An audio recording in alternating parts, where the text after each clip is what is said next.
लखनऊ देखिए, लखनऊ मॉन्यूमेंट्स का एक किताब लिखी गई है योगेश प्रवीण जी के द्वारा। है ये राजपासी राजा कंस की कहानी, और राजा थे वहां के ये हु वाज नोटोरियस।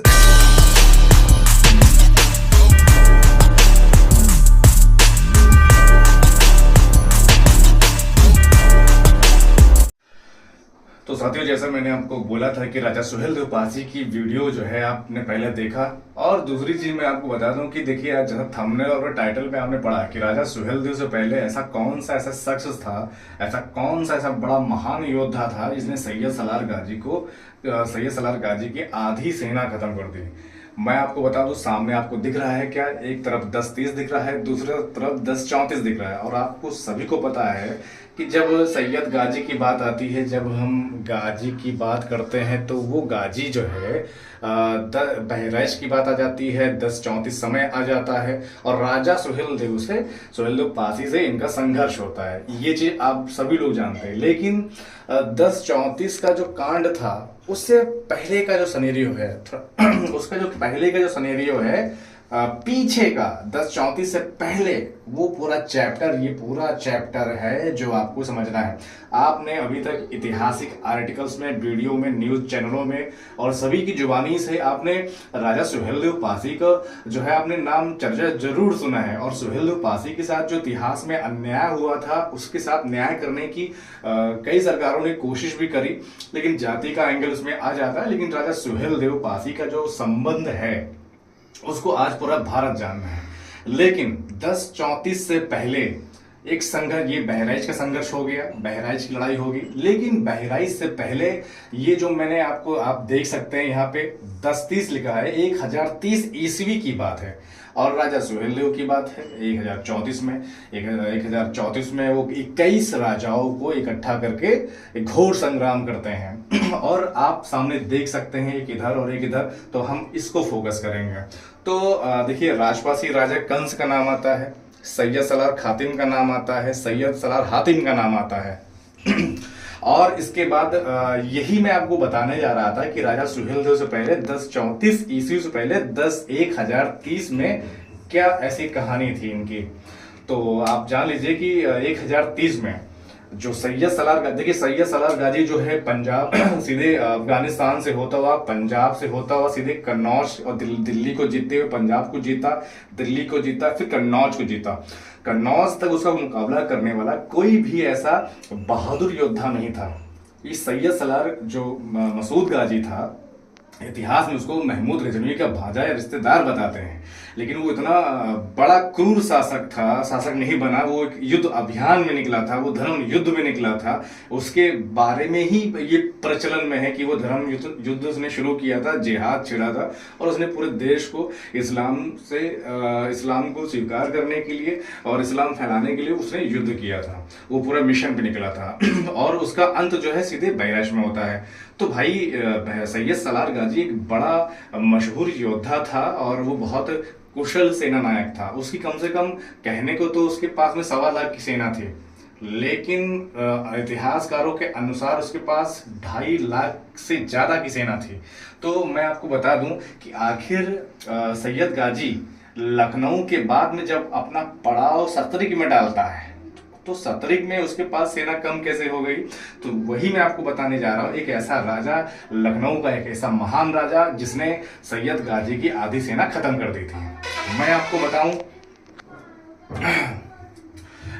बताऊं राजा, देखिए सबसे पहले आप समझिए, ये आप देख रहे होंगे, ये पूरा मैप दिख रहा है चौकोर में। आपको बताओ उसमें क्या लिखा है, इसमें लिखा है महाभारत हुई थी यहाँ। मैं आपको बता दूं, अच्छा ये महाभारत क्यों मैं कह रहा हूं कि महाभारत हुई थी यहाँ पे, दरअसल मैं आपको बता दूं, राजा देखिए, राजपासी राजा कंस कहाँ के थे, ये जो थे ये कसमंडी के थे, कसमंडी के राजा थे। और कसमंडी पड़ता है लखनऊ से पश्चिम की तरफ 20-25 किलोमीटर मलिहाबाद के क्षेत्र में पड़ता है कसमंडी। और कसमंडी जो था ये राजा कंस के द्वारा शासित था। और उन्नाव संडीला का जो क्षेत्र था, लखनऊ का जो पश्चिम भाग था, लखनऊ से लेके गंगा नदी के किनारे तक राजा कंस का जो है शासन वहां चलता था। और कसमंडप देखिए, कसमंडी आज भी राजा कंस के नाम पे कसमंडी है। और कंस का जो मंडप, दरअसल मंडप होता, पहले जो महल होते थे बहुत बड़ा मंडप बनाया जाता था, तो उन्हीं के मंडप के नाम से कसमंडी पड़ी। तो जैसा आपने भी जाना, देखिए आपको ये मैप दिख रहा होगा, ये चारों तरफ चार चार, दरअसल मैंने आपको बताया है, ये यहाँ लिखा भी है कि यहाँ महाभारत हुई थी। ठीक है, आप जान रहे हो महाभारत यहाँ हुई थी। दरअसल वहां जाने के बाद एक किंवदंती मशहूर है यहाँ के बारे में, कसमंडी के बारे में। एक बहुत बड़ा मैदान पड़ा है जो कब्रिस्तान कहा जाता है, और लोगों से पूछने पे यही कहा सुनाई पड़ता है, यही बताते हैं कि यहाँ भैया महाभारत हुई थी। आप सभी को पता है कि महाभारत कौरव और पांडवों की बात हरियाणा की तरफ बताई जाती हुई थी। हालांकि इसमें कंफ्यूज नहीं होना है, यहाँ की जो महाभारत थी ये राजपासी राजा कंस के बीच और सैयद खातिम के बीच में हुई थी। तो जो उनका युद्ध हुआ था यहाँ पे, इसीलिए इतना भीषण युद्ध हुआ था, इसीलिए जो हजारों बीघा 500 बीघा जो जमीन है वहां पर ऐसे ही पड़ी हुई है, जो कब्रिस्तान बोला जाता है। और ये भी कहा जाता है कि हाँ महाभारत हुआ था।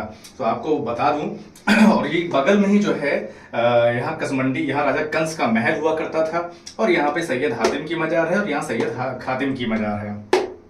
मैं आज से 4 साल पहले जब कसमंडी गया था, वहां के लोकल लोगों से मुलाकात करी, और जो मैंने अवध, देखिए राजा कंस के बारे में जिक्र मिलता है अवध गजेटियर में मिल जाता है, आपको जान लीजिए।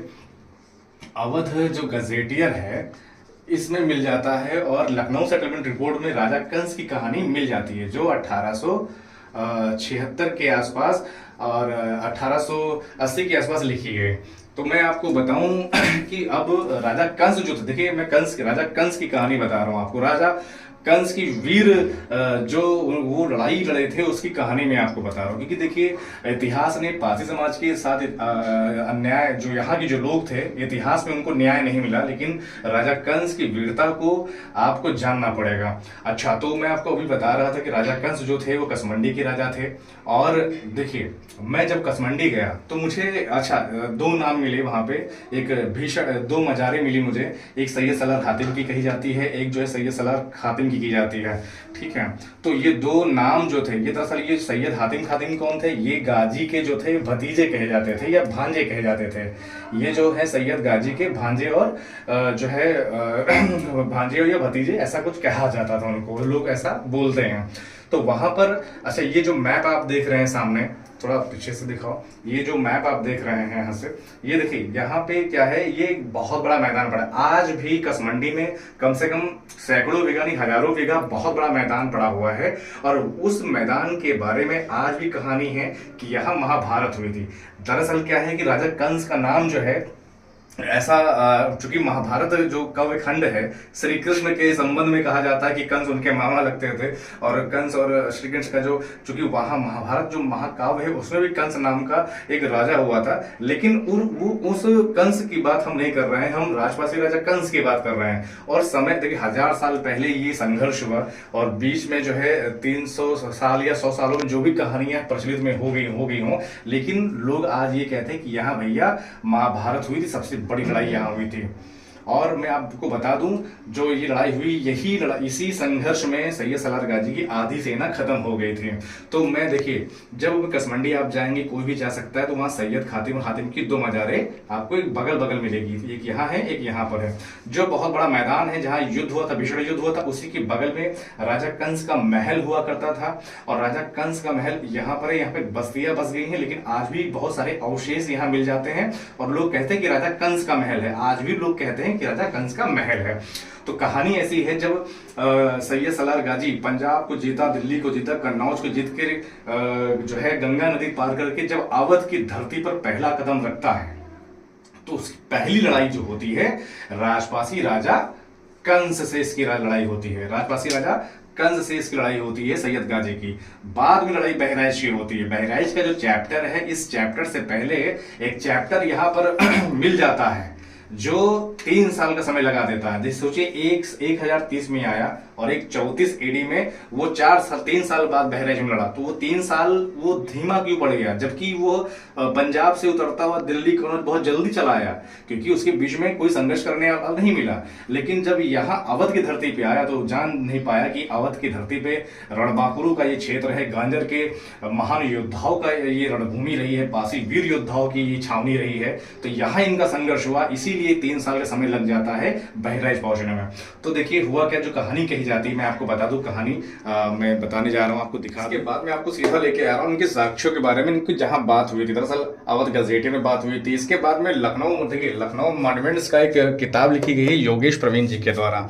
दरअसल योगेश प्रवीण जी प्रसिद्ध इतिहासकार थे, लखनऊ सहित देश में जाने माने इतिहासकार रहे हैं। तो आप बताइए, देखिए साफ साफ उन्होंने लखनऊ मॉन्यूमेंट्स का आप किताब बहुत मुश्किल मिला, लेकिन गूगल करेंगे तो जरूर ही मिल जाएगा। तो उसमें साफ साफ ये दिया गया है, देखिए about 14 mile west of Lucknow once there was a habitation of called Kamlahar of the bank of the Beta River following thick dense forest. Then Malihabad had not taken its roots. The area surrounding this habitation was the ruled by Rajpasi Raja Kans. ये जो कहानी है ये राजपासी राजा कंस की कहानी, और राजा थे वहाँ के ये, who was notorious for his barbaric deeds. दरअसल राजा कंस को जो इतिहास में लिखा गया है उनको कुख्यात निर्दयी और क्रूर राजा कहा गया है। आगे सल्ली एंड मल्ली, सल्ली और मली, सल्ली राजा सलीहा पासी थे और मल्ली मतलब मलिहा पासी थे, जिन्होंने संडीला को आबाद किया था, जिन्होंने मलिहाबाद को आबाद किया था। The two son of Kans laid the foundation of Sandila Malihabad respectively 1030 AD. ठीक है, Syed Salar Masood Ghazi arrive to pagan of Awadh. जब ये पगान बन के आए, अवध की फर्स्ट लड़ाई जो बैटल बिटवीन हिम द कंस was fought at fort on the border Unnao Sandila. दरअसल पूरा संडीला उन्नाव जो क्षेत्र था ये राजा कंस के द्वारा शासित था। ठीक है, तो सबसे पहले इन्हीं से लड़ाई हुई। राजा जब ये सैयद सलार गाजी जब अवध की धरती पर पहला कदम रखता है तो सबसे पहली लड़ाई राजा कंस से होती है। फिर सामने बताया गया है, आप देख सकते हैं, कसमंडी का इनकी जो गद्दी थी, Rajpasi king was surrounded his forest, चारों तरफ इनका शासन था, और सैयद हातिम और खातिम यहीं लड़े और उन्हीं की मजारें यहीं पर बना दी गई, जो मार दिए गए। तो वही मैं आपसे बताना चाह रहा था कि जो कहानी जो हिस्ट्री है इसके बाद में इनके इतिहास को ज्यादा कहीं वर्णन नहीं किया गया। अवध गजेटियर 1872-76 आसपास जो है लिखी गई, इसीलिए मैंने लगभग बताया है, उसमें मिल जाएगा, लखनऊ सेटलमेंट रिपोर्ट मिल जाएगा राजा कंस के बारे में। तो आपको मैं यही बताना चाह रहा था, एक महान योद्धा थे राजा कंस, जो पारसी समाज के एक ऐसे योद्धा जन्मे। पारसी समाज में एक ऐसे योद्धा के रूप में इनका जन्म, बहुत बड़े शासक थे ये दक्षिण लखनऊ के तरफ। तो यही हमारा कहना है कि जो सुहेलदेव पासी का इतिहास तो सभी जान रहे हैं, लेकिन राजपासी राजा कंस का जो इतिहास है, जो जिनका इतिहास गौरवशाली वीर गाथा से भरा पड़ा है, भले ही राजा कंस को इतिहास ने जो है बहुत ही दुर्दम, बहुत ही निर्दयी, बहुत ही क्रूर कहा है, लेकिन सभी को पता है जब आतताई आक्रमणकारियों को जब रोकना है, जब उनकी रोकने की बात आती हो, जब आक्रमणकारियों को उनको खात्मे की बात होती तो जाहिर सी बात है क्रूरता ही वीरता का दूसरा नाम हो जाता है। तो राजपासी राजा कंस के बारे में ये सब कहानी प्रचलित है। और जो मैं 3-4 साल पहले जब कसमंडी में गया था, वहां पर जब देखा, देखिए मैं थोड़ा ये दिखाऊंगा, यही मैं दिखाऊंगा, देखिए जहां पे ये पूरा है इनका यही हुआ। दरअसल तो ये आप सामने अभी आपने जो है साक्ष्य देखा, इसके बाद मैं आपको बता दूं इनकी जो बैटल फील्ड थी यहीं सजी हुई थी, जो मैंने आपको इंडिकेट किया है कि महाभारत हुई थी यहाँ पे। दरअसल ये लड़ाई का मैदान हो गया था, राजा कंस का महल यहाँ था। और जब पंजाब को जीता, दिल्ली को जीता, कन्नौज को जीता सैयद सलार गाजी ने, तो सीधे जब कन्नौज को जीतने के बाद में, और उसके सामने उसकी शर्त यही थी, या तो इस्लाम स्वीकार करो या तो मौत को गले लगाओ। तो कई सारे राजा जो थे वो इस्लाम स्वीकार कर लिए और अपनी सेना भी सैयद सलार गाजी को दे दी। इसलिए उसकी सेना बढ़ती गई, जो उसकी सेना 1,00,000-1.5 लाख थी वो हो गई डबल ट्रिपल हो गई, क्योंकि इतना वो शक्तिशाली उसका कॉन्सेप्ट था। जब कन्नौज के तरफ से जब आगे बढ़ा, तो वही मैंने बताया जो साक्ष्य कहता है कि अवध, मैं फिर से बताऊं, दिखा दो इधर, ये the first battle between him the कंस of fought the fort of the border of Unnao and Sandila. यानी कि जब अवध की धरती पर पहला कदम जब रखता है सैयद गाजी, तो सबसे पहली लड़ाई जो होती है राजा कंस से होती है। तो राजा कंस जो थे ये कंस मंडल पे, कसमंडी पे बैठते थे, यही इनकी गद्दी थी। और उनके जो बेटे थे संडीला, और संडीला के निर्माता सलियापासी, और मलिहाबाद के निर्माता मलिहाबासी। देखिए वही मैंने आपको बताया कि कोई तुरंत जो है सैयद गाजी जो है सीधे 34 में नहीं पहुंच गया, उसको 4 साल का समय लग गया। पंजाब से नीचे कन्नौज तक आने में कम से कम 2-3 या 4 महीना या 6 महीना या ज्यादा साल भर लगा होगा। लेकिन 1030 में जो यहाँ पे लड़ाई हुई, इसकी बदौलत यह था कि उसको 3 साल लग गया 34 में बहराइच पहुंचने के लिए। क्योंकि इतना बड़ा संघर्ष होने के बाद, इतना बड़ा दर्द, इसका इतना जख्म दिया है राजा कंस ने, वीर पासी योद्धाओं ने, जिस प्रकार से लखनऊ के रणभीरी को जिंदा रखा। ये गांजर के वे महान योद्धा थे। पासियों को लखनऊ का ये मूल निवासी बोला जाता है। और जो पासी थे, यहाँ पे जो पासी लोग थे, इनको अंग्रेजों ने साफ साफ भी लिखा है कि जो पासी थे लखनऊ के या इस क्षेत्र में जो गांजर के, ये जो है जन्मजात योद्धा हैं। तो ये सारी चीजें कही गई। और इसीलिए जब यहाँ राजा जो है कंस, इसके बाद शहादत उनको मिल गई, उसके बाद सैयद गाजी जो है अपना डेरा उठा के गोमती नदी पार करके सतरिक गया। अब लाखन पासी वाला मसला क्या था, देखिए जब राजा कंस का संघर्ष यहाँ हो रहा होता है, तो यहाँ लाखन पासी, देखिए उस टाइम पे छोटे छोटे राज हुआ करते थे, सभी राजाओं के, पासी राजाओं के कई सारे छोटे छोटे राज हुआ करते थे। तो लखनऊ के जो निर्माता लाखन पासी थे, वो यहाँ पर बैठे थे लखनऊ में। कसमंडी यहाँ थी, लखनऊ यहाँ थी। तो सारे राजा जो थे इधर के तरफ के, तो यहाँ पे जूझ रहे थे। और यही कारण था यहाँ का जो संग्राम था, यानी कि ये 1030 का जो संग्राम था, ये लखनऊ के बाद में 3 साल तक रिलैक्स करता है सैयद गाजी, उसके बाद वो बहराइच की तरफ बढ़ता है। वही हाँ, इसीलिए मैं कहता हूँ कि जो हमारे वीर योद्धाओं की रणभूमि लखनऊ बनी, उनके इतिहास को जो है इतिहास के पन्नों में जगह मिलनी चाहिए। और इसीलिए मैं आपके सामने ये वीडियो लेकर आया हूँ कि राजपासी राजा कंस कसमंडी वाले जो राजा थे, उनको इतिहास में जगह मिलनी चाहिए। तो मैं आपको बताऊं, जब सैयद हातिम, देखिए गाजी था, उसने नेतृत्व दिया। सैयद हातिम खातिम को जो भतीजे लगते थे या भांजे लगते थे, ये काफी प्रसिद्ध योद्धा थे। तो जब इनको नेतृत्व दिया गया, क्योंकि राजा कंस अभी महल से ही संचालित करते थे, तो उनके कई सारी चौकियां, जिंदौर थी, कई सारी चौकियां थी, सब पे जो है विजय हासिल कर पाए गाजी की सेना। लेकिन धीरे धीरे जब देखा कि राजा कंस को लगा कि अब जो है अब आर पार की लड़ाई और अंतिम लड़ाई है और कोई बचने का चारा नहीं, तो सारी सेना लेके राजा कंस अपने महल में आ गए और सैयद हातिम और खातिम, इन पूरे महल को घेर लिया और गोल गोल चक्कर काटने लगे। और इसीलिए जो मैंने आपको दिखाया कि यहाँ मजार सैयद हातिम खातिम के दोनों हैं। किला था, तो किले पे एक पूरा दरवाजा हुआ करता था। किले की पूरी दरवाजा, पूरा मेहराबदार दरवाजा, जहाँ पे दरवाजा गेट लगा था, यहीं पर जो है सैयद हातिम खातिम आगे अंदर दरवाजा तोड़ने की कोशिश करवाते हैं और तोड़ रहे होते हैं, और दरवाजा टूटने भी वाला होता है। तो राजा कंस चूंकि बहुत समझदार, बहुत ही निर्भीक योद्धा थे और बहुत ही कुटिल योजनाओं से वो भली भांति परिचित थे, तो उन्होंने क्या किया, जो दरवाजा था महल का किले का जो दरवाजा था, उसी के ऊपर, मेहराब के ऊपर जो चौकी थी, चौकी के ऊपर उन्होंने तेल को गर्म कराया, बहुत खौलाया। खौलाने के बाद जब उनको पता था जैसे हम गेट खोलेंगे ये दोनों अंदर भागेंगे, पूरी सेना जो है गाजी की अंदर प्रवेश करेगी, तो उनको पता था यही होगा। और राजा कंस ने आदेश दिया सैनिकों को, पूरा सिस्टम ऊपर रखा, तेल ऊपर पहुंचाया, और जैसे दरवाजा खोला ये दोनों लोग अंदर भागे, और उसी समय पे जो पूरा तेल भरा पूरा बर्तन था, पूरा सैलाब, वो पूरा सीधे इन्हीं दोनों के ऊपर उड़ेल दिया गया। और यही सैयद हातिम खातिम तड़प तड़प के यही मर गए, और जहां ये मरे थे उसी जगह इनकी मजार बनाई गई थी। और ये कहानी जो मैं बता रहा हूँ, ये बकायदा लखनऊ नामा में भी जो है दर्ज है, योगेश प्रवीण जी ने भी लिखा है, गजेटियर में भी जो है इनके बारे में मिल जाता है। तो ये ऐसे योद्धा थे जिन्होंने भरपूर लड़ाई लड़ी। तो मेरा आप सभी से कहना है कि देखिए राजा सुहेलदेव पासी के बारे में आपने इतिहास जाना ही जाना है। और फिर यहाँ से जब गाजी चूंकि बौखला गया, तो सारी सेना जो थी आसपास सबको बुलाया, और फिर यहाँ सतरिक जो पड़ता है, लखनऊ से पार करके सतरिक में डेरा डालता, फिर यहाँ से युद्ध संचालन वो करता है। तो आज आपने जाना 1034 और 1030 के बारे में, राजपासी राजा कंस के बारे में, सैयद हातिम और खातिम के बारे में, और राजा सुहेलदेव पासी की 1034 वाली जो लड़ाई थी उसके बारे में आप भली भांति परिचित थे। बस आज के लिए इतना ही।